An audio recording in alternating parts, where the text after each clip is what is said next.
En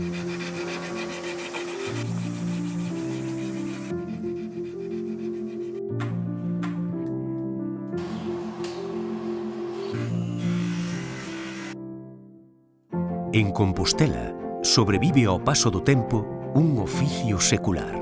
Fillos e netos de estirpes de ouribes recollen e traballan unha herdanza tan antiga como a mesma catedral.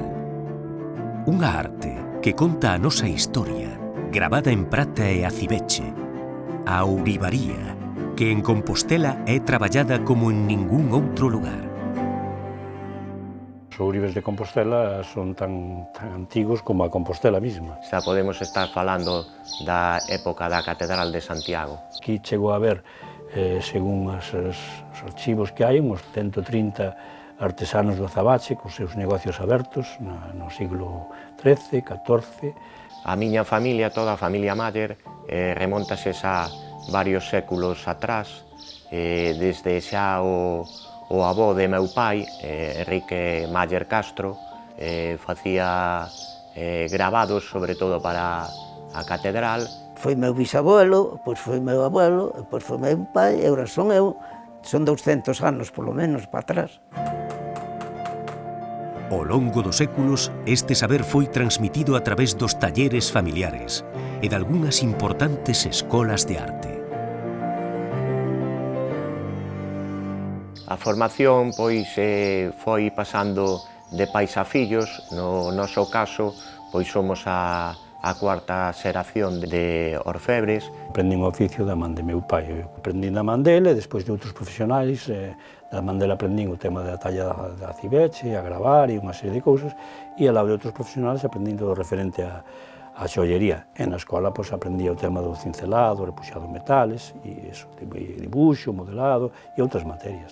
Antes iban así, los chavales aprendían, y aprendían en los talleres, y en la escuela de artes sí enseñan algo, pero no lo suficiente. As pezas dos ouribes composteláns son valoradas en todo o mundo, demostrando así a grandeza do noso patrimonio.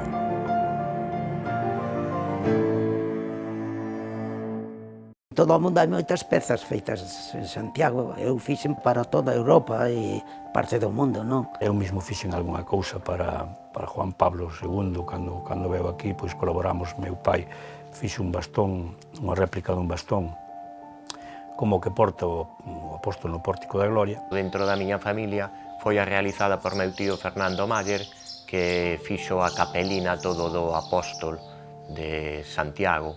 La reina Fabiola, cuando murió su marido Balduino, quiso hacer un corazón, una lámpara en forma de corazón y eso, y se la hice. Co obxectivo de por en valor esta arte xenuína, en 1983 nacía a Asociación Ouribes de Compostela. Agora, novos creadores recollen este saber transformando en produtos de deseño contemporáneo. Os ouribes de Compostela, por suposto que somos verdadeiros artistas, claro que sí. Está claro que ti te paseas pola cidade e ves cousas extraordinarias, de azabache, pezas repusadas en plata, diseños extraordinarios, o sea, cousas increíbles. Compostela é unha potencia na produción e venda de prata. A diario, saen da capital galega pezas únicas que mesmo son mercadas a través de internet. Non hai moitas cidades que teñan tanta prata como Santiago. Eu, sinceramente, en España creo que somos unha gran potencia. Lonxe do que podería parecer, a globalización constitúe a mellor oportunidade para converter o bello esplendor da ourivaría xenuína de Compostela nun potente sector económico, cultural e identitario para Galicia.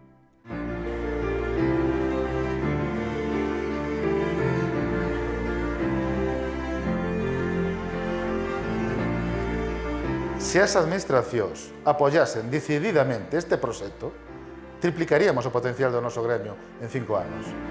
Ás portas do vindeiro ano santo xacobeo, atinxe a todos a apoiar a modernización e expansión desta actividade propia de Compostela para xerar novos empregos, máis industria e riqueza para Galicia. Ouribes de Compostela. É o momento.